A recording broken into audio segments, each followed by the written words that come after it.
Hi, Mark from Team Powers UK. Got an interesting video on a really nice product, something that I'm going to be racing later on this year. Quite a few people would have seen a video I did a few years ago when Raceopt released the FFV4 front-wheel drive touring car, and it was distributed in the UK by Team Powers UK.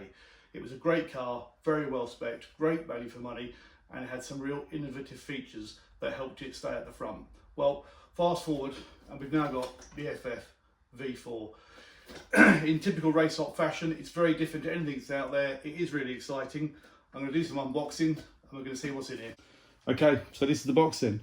FFV4 Dolphin 1/10 electric two-wheel drive car kit. Let's have a look inside. As usual, bag with the build manual in it.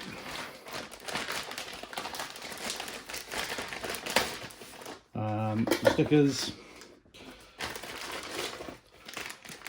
Some extra parts here. These are the body mounts, so the plastic mounts hold the body on, and interestingly in this one you've got the standard type mount, but you've also got a large one that mounts to the rear of the car for body shells that have got much higher roof lines, so that's going to be quite useful. There's also some spare screws,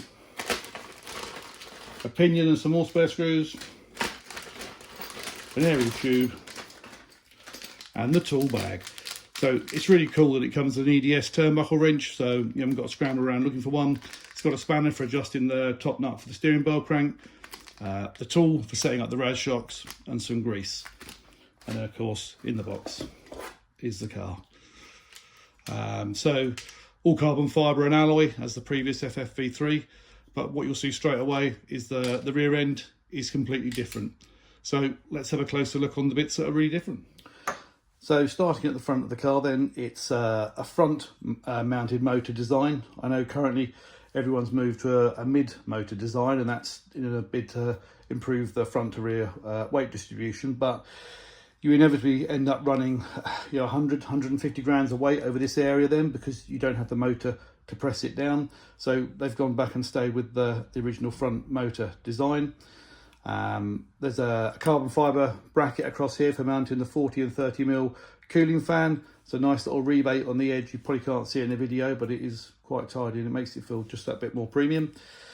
Alloy drive pulley, 20 turn comes in the kit, but these pulleys are available in different sizes. Why is that interesting? Well, to get the optimum gear ratio, it may end up with your motor not in the optimum position. Maybe you want the motor further forward or further backwards with the adjustment. The further forward the motor goes, the more neutral the car becomes. Perhaps it pushes a little bit back towards the axle, makes it a little bit more agile. So with this, you can get the motor where you want it, and if you need to change the ratio slightly, you can change this pulley instead of moving the motor. Blade type roll bars, same design as the FFV3, but they're longer. RAS, so RAS shocks, reduced air shocker. These shocks are again similar to what was on the FFV3. They're completely different to what you get on a normal car, because the shock rod actually comes through the piston, that comes through the body, sorry, of the shock as it works. Why is that good? Well, there's no diaphragm inside, so zero rebound is achievable every time without making a mess all over your table. These ones have got a spring inside to assist with rebound, and we need to look into that a bit further once we get on the track to see how that affects handling. The differential that you can see there, you won't be able to see it probably from this angle, but this casing is normally plastic, but I can see it's alloy, and that's because this diff is a limited slip diff, and it's something we've not come across before, so we're going to look forward to pulling this apart later on and showing you how that works. We've got caster blocks down here which have got bearings in, so alloy caster blocks with ball bearings, which gives you incredibly smooth steering. Steering bell cranks move forward and up, so it's at the top, and the battery position now is transverse across the chassis but right at the front. So you put the battery in, it's got quite an easy little mechanism. You press the tang down, pull that across, and the battery slides in. Press it down and the battery's locked in place, so no more using tape. The servo mounts dead in the centre of the chassis here, and then your electrics will mount either side. So I would think in this case with the wires for the motor here, I'll probably have the speedo on this side and the receiver here. As we go towards the back, we can start to see what's really different. So instead of having separate corners as you have at the front, we've got a carbon fibre tail, hence the name Dolphin. There's an aluminium section here, aluminium extrusion with a pivot, and we're going to look at that again in a moment to show you how that affects the handling of the car.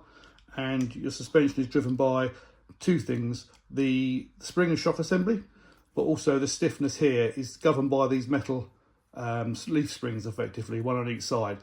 And with the various holes, you can change how stiff the suspension is in roll. So let's have a closer look at some of those bits and pieces. Okay, so here's the alloy caster block, the black part at the bottom there. You can see the steering rotating on that silver ball bearing, and there's a little stop there, a little metal stop to prevent the steering going over centre and causing damage. These metal caster blocks are available in 3 different degrees of 2, 4 and 6. Kit standard is 4 degrees. So that's just the underside view there. Again, you can see the bottom there of the 4 degree caster block, the bearing, the screw that holds it on. You can also see the screws here that hold the front roll bar on, and also the 5mm clamping alloy wheel hexes as well. Okay, so just having a look at this aluminium section here. If you look underneath, you can see you've got the front carbon fibre chassis part. You've then got this alloy middle section before the Dolphin tail at the back. And here we've got the pivot.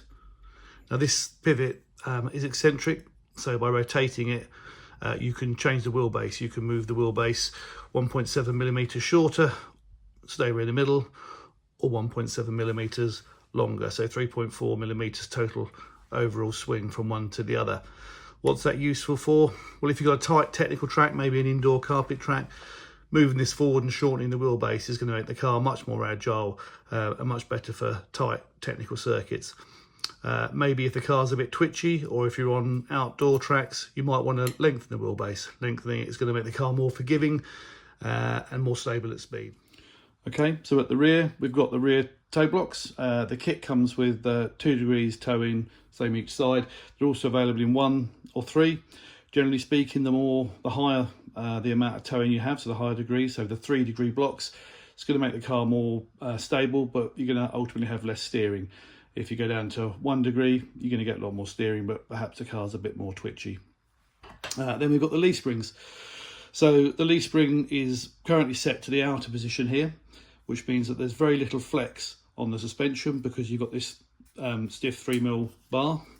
If we take this mounting out here,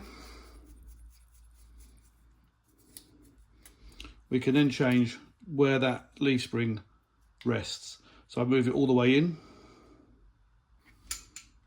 and put the screw back in.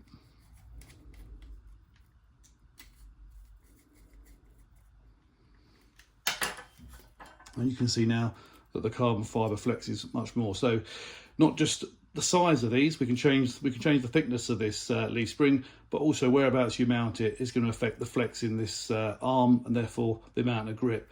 Generally speaking, if it's a low grip situation, you might want a bit of flex, higher grip perhaps a bit more, or indeed on carpet when there's an awful lot of grip, you may want to soften it slightly just to stop grip roll. So plenty of options back there for adjustments.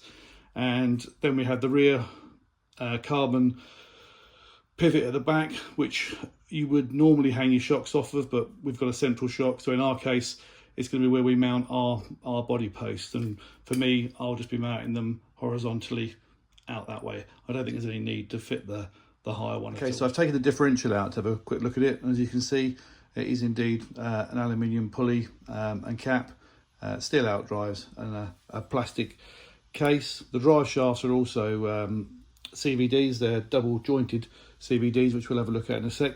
I'm just going to whip this diff apart, which is held together by the usual 4 1.5mm Allen screws. We're just going to have a quick look inside to show that it's not conventional inside. So you normally have your gears that rotate on the shafts, and it's the thickness of the oil that determines the differential output. And generally speaking, the thicker the oil that you put into the differential, the more drive you're going to get out the corner. But that's a sacrifice potentially to corner entry speed, where the thick oil is stopping the differential from allowing the inner and outer wheels to turn at different speeds, so it doesn't want to turn in. So it's always been a compromise between getting good traction out the corner, but also having good steering. So let's have a look and see what's different about here. So again, there's the aluminium pulley and cap. pretty standard gasket that you can see, but straight away you can see a difference now. Now these shiny parts that the light's just picking up are little metal shims that sit behind the gears. The gears have got a different shape on them to the standard differential. So I've just taken out the rest of that differential just to try and explain a bit better how this limited slip action works. So the Planet gear, different to conventional ones, has no base to it. The teeth is cut all the way through. I don't know if you can pick that up there, but there's no base to it. It's cut all the way through, and it sits against that shiny metal shim that I showed you earlier, which has got a chamfer on it. You can see there. The chamfer sits up into the plastic differential housing, and when you apply load by accelerating, the plastic differential spins and it works against that chamfer, which forces itself against the Planet gear, pushes those two together. Because there's no base on that gear, it can act against the sun wheel. It can go right into it, and that's what it does. It will force itself into the sun wheel, which in turn pushes the sun wheel away from the Planet gear and makes the sun gear act against this section here, this steel shim. So these shims are available in different thicknesses. The thicker the shim, the quicker the diff will start to lock as you accelerate. So you've still got the oil operation, but within that as well you have this this gear pushing itself apart, forcing itself apart and forcing itself up against the steel shim here, and the acting shim, these little ones here, to give you that limited slip action. I'm going to post up a picture in a moment that will also show roughly what I'm talking about.